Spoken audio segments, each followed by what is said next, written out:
সাকিবের সাথে আমার এত বছরের রিলেশন না চাইলেই নষ্ট করা যায় না। হ্যাঁ, আড্ডা তো দেওয়াই হয়, সারা রাত কেন, সারা দিন সারা রাতে আড্ডা দেওয়া হয়। এদিকে সাকিবের সাথে আপনার দেখাটা কিভাবে, বা ওই ঘটনাটা সেটা কিভাবে? শুনুন আমি বলি, এটা হচ্ছে দেখা কিভাবে, কথা কিভাবে, এটা কিন্তু বড় প্রশ্ন না। হুম। এখন প্রশ্নটা হচ্ছে যে আমি একজন সুপারস্টার বা মেগাস্টার, তার সাথে আমি চাইলেই তো অনুরোধ করতে পারি, মানে এটা কি, বা ছবি তুলতে পারি, এটা কি মানে ভুল কিছু? না না। যদি করে থাকি এটা তো আমার মনে হয় না ভুল। আর আরেকটা ব্যাপার, আমি ইন্ডাস্ট্রিতে নিজে একজন প্রডিউসার, আপনারা জানেন, এবং আমি ফার্স্ট বাপ্পি থেকে শুরু করে জ্যাজ থেকে শুরু করে অনেক বড় বড় প্রোডাকশন হাউসে কাজ করেছি, ঠিক আছে? তো একজন কলিগ, সে সিনিয়র আর্টিস্ট আমার এবং কলিগ, তার সঙ্গে তো নিশ্চয়ই আমার অনুরোধ করা লাগে না একটা ছবি তোলার জন্য, রাইট? জি। আর আরেকটা ব্যাপার হচ্ছে, কিছু মানুষ আছে তারা সবসময় চায় যে শাকিব খানের সাথে আমার রিলেশনটা নষ্ট হোক, বা শাকিব খানের সাথে আমি ছবি না করতে পারি। আগেও একবার যখন আমার দুটো ছবি সাইনিং হয়েছে, অনেক লোকজন মিলে মিলে মিলে সেই ছবি আমার চেঞ্জ করে নায়িকা চেঞ্জ করেছে। আমি রাগে সেই ছবি ছেড়ে দিয়ে চলে এসেছি, ইভেন তো আমার হাউসে দুটো ছবিও সাইন করেছিল। আমি ওকে 30 লাখ টাকা অ্যাডভান্সও করেছিলাম, পরে ও করবে না বলে ওর অ্যাসিস্ট্যান্টের মাধ্যমে টাকাটা ফেরত দিয়েছিল। কেন দিয়েছিল? কারণ আমার তার সঙ্গে একটা কথা কাটাকাটি হয়েছিল, আমি আরেকটা মেয়েকে ঢুকাতে চাইনি, মানে অনেক রিজন। তো একটা গ্রুপই সবসময় আছে ডে ওয়ান থেকে আমার পিছনে, তারা সবসময় চায় যে আমার শাকিব খানের সাথে ছবি না হোক বা আমি অনেক দূরে না যাই। কিন্তু শুনেন, আল্লাহ যাকে চায় না সে এমনি অত দূরে যায়। আমার নিজের কিছু করা লাগবে না, সেটা মনে করেন আল্লাহ যদি চায়, আমার ডেস্টিনেশন যদি লিখে থাকে, আমি সেখানে যাব। আর রিলেশন না চাইলেই নষ্ট করা যায় না, ঠিক আছে? যাদের সাথে আমার এত বছর রিলেশন, বা সাকিবের সাথে আমার এত বছর রিলেশন, সেটা বন্ধুত্ব হোক, ভাই হোক, কলিগ হোক, হোয়াট এভার দ্যাট ইজ বা দ্যাট ওয়াজ, কখনো নষ্ট করতে পারে না, স্টিল নাও করতেও পারবে না। আর অনুরোধ করা লাগে না, ঠিক আছে? যদি এখন আমি প্রশ্নে আসি, ওনারা এখন চাচ্ছে যে তার সাথে আমার অন্য যে ছবি বা তার এখানে আমি যাই কিনা, বা এটা সেটা করে আমি আবার এগুলো ছাড়বো, ছাড়ার পর ওর সাথে আমার আবার রিলেশন নষ্ট হবে, এরকম একটা ব্যাপার আসলে ওনারা চাচ্ছে। যেন সব মানে কিছু লোকজন আবার আমারকে ফোন করছে যেটা নিয়ে ইন্টারভিউ করার জন্য, কিন্তু আমি আসলে এটাতে এগ্রি করছি না, কারণ আমি চাই না যে বারবার একই ফাঁদে আমি পা দিতে চাচ্ছি না বারবার। আর সেকেন্ড কথা, যদি তারা ঘনিষ্ঠ সূত্রে জেনে থাকে, তাহলে ওনার অ্যাসিস্ট্যান্ট ছিল, মানে ওনার যে ভাই মনির, ওকে জিজ্ঞেস করতে বলেন, ওনার ড্রাইভার মনির, ওকে জিজ্ঞেস করতে বলেন। তো কি হয়েছে না, ওইটা দূর থেকে অনেক কিছু লেখা যায়, শোনা যায়। তো যাই হোক, আমি কাউকে নিয়ে কোনো মন্তব্য করবো না, স্পেশালি সাকিব খানকে নিয়ে তো অফকোর্স নট।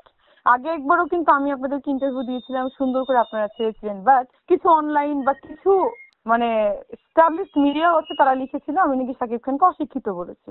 আমি কিন্তু এরকম কিছুই বলি নাই। এটা কথা পরিপ্রেক্ষিতে আসছে যে আমার ফ্যামিলি যদি বিয়ে দিতে চাই কেন চাইবে না, এটা আপনি কিন্তু আমাকে প্রশ্ন করেছিলেন। জি। সেই পরিপ্রেক্ষিতে কিন্তু আমি বলেছিলাম যে দুটো রিজন আছে, এই দুটো রিজন বলেছিলাম, এই দুটো কারণে সে চাইবে না, বাকি সব দিকে সে পজিটিভ। That's the thing. এখনো তারা চাইছে যে আবার কিছু জিনিস আমি বলি, বলে আবার আমার নাম এরকম করুক, এটা সেটা করুক, বাট এখন আমি অনেক স্ট্রং, চাইলে অনেক কিছু করা যাবে না। এখন যে আমার নামে করবে, উল্টা তাকে আমি দেখে নিব, ডোন্ট ওয়ারি। একটা বিষয় সেটা হচ্ছে যে আপনি দেখছেন হয়তো নিউজ গুলা যে এখন দুয়ে দুয়ে চার মিলাচ্ছে। শাকিব খান একজন ডাক্তার মেয়েকে বিয়ে করতে চাচ্ছিল, দীর্ঘদিন ধরে তার মনোবাসনা। আপনিও একজন চিকিৎসক, এই বিষয়টা অনেকেই মিলানোর চেষ্টা করছে এই ছবি প্রকাশের পর। তো সেটা যারা তারা তো অনেকে অনেক কিছুতে মিলানোর চেষ্টা করে, অনেক সময় শেখদের সাথে মিলানোর চেষ্টা করে, অনেক সময় অনেক নায়কের সাথে চায়, অনেক সময় শাকিব খানের সাথে চায়। এখন আসলে আমি একজন আনমেরিড পার্সন, আমার সাথে অনেকে মিলাতে চাইতেই পারে অনেক কিছু, এটা নিয়ে আমার কিছু বলার নেই। বাট ব্যাপারটা হচ্ছে, যদি মানে হয়েও থাকে বিয়ে বা হতেও যায়, তাহলে তো আমার মনে হয় না যে বাইরের মানুষের এটা নিয়ে মাথা ঘামানোর প্রয়োজন আছে, আমার তো নেই। সাকিবের সাথে আপনার সম্পর্কটা কেমন, বন্ধুত্বপূর্ণ জায়গাটা কেমন? খুবই ভালো রিলেশন, আপনি তো বুঝতেই পারছেন কেমন। এটা তো আসলে ইচ্ছা করে যদি জোর করে এখন বলে যে আপনার সাথে রিলেশন খারাপ খারাপ খারাপ, তো খারাপ হয়ে যাবে না, তাই না? এটাই। আচ্ছা, আপনাদের যদি এত প্রশ্ন থাকে, তাহলে শাকিব খানকে ফোন করে কেন জিজ্ঞাসা করছেন না আপনারা? তাকে তো ফোন করার সাহস হয় না আপনাদের কারোর, বা প্রশ্ন করার কেন করেন না? আমি তো তাকে বললাম যে তুমি কেন অ্যান্সার করো না, পরে বলে আমাকে তো কেউ ফোন করে জিজ্ঞেস করার সাহস পায় না। তো তাকে একটু জিজ্ঞাসা করবেন আমার ব্যাপারটা নিয়ে, যখন পাবলিক প্লেসে যাবে প্রমোশনে, জিজ্ঞাসা করবেন, দেখি ও কি বলে, আমি শুনতে চাই। দেখেন, মানুষে তো অনেক কিছুই বলে, অনেক অনেক কিছু বলবে। আর আমি একটা জিনিস জানি, যাকে নিয়ে আলোচনা হবার তাকে নিয়েই হয়, ঠিক আছে? এখন যদি বলেন যে অনেক ইউটিউবারদের নিয়ে হয়, তারা আলোচনা ওইভাবে থাকতে চায়, ওদের ব্যাপার আলাদা। আর আমি যদি বলি আমার পারসেপশন থেকে, আমার ব্যাপারটা আলাদা। আমি কোনো কথাই এই পর্যন্ত বলিনি যে আমি যেটা নিয়ে ভাইরাল হতে মানে হব বা ইচ্ছা করে হয়েছি। আমি সবসময় মনে করে যেটা আমি করব বা যেটা আমি করেছি সেটা নিয়ে আমি বলি। দেখেন, আমি একটা ড্রেস পরে যাচ্ছি, সেটা নিয়েও নিউজ হচ্ছে।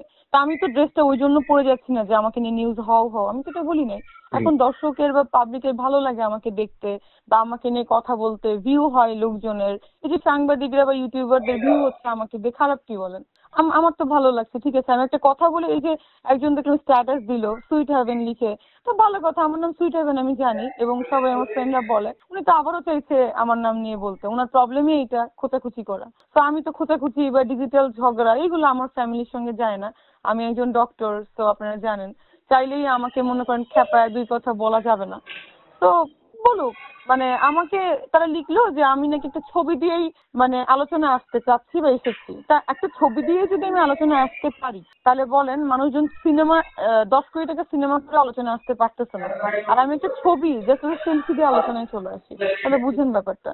না, আবার ওই যে একটা জায়গায় আপনিও হয়তো বলছেন কিনা জানি না, একটা গণমাধ্যমে এসেছে, আমরা যে শুধু ছবির কথা বলতেছেন, আমরা যে সারা রাত আড্ডা দিলাম সেটা এরকম ভাই কথা। আড্ডা তো, হ্যাঁ আড্ডা তো দেওয়াই হয়, সারা রাত কেন, সারা দিন সারা রাতে আড্ডা দেওয়া হয়। একটা ফ্রেন্ডের সাথে বা কলিগের সাথে বা একজন মানে যাই বলেন তার সাথে কি আড্ডা দেওয়া যায় না? আমি তো অনেকের সাথে আড্ডা দিই, অবশ্যই আড্ডা দেওয়া হয়েছে, হবে না? সেটা কি আমি বলবো?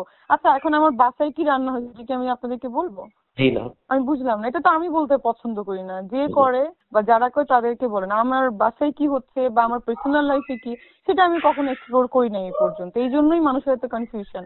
আর আমি চাই যে আর্টিস্টদের কোনো কিছু ওইভাবে এক্সপ্লোর করা উচিত না, পার্সোনাল লাইফটা। খবরের কাগজ, নিখাত, নির্ভীক, নিরপেক্ষ।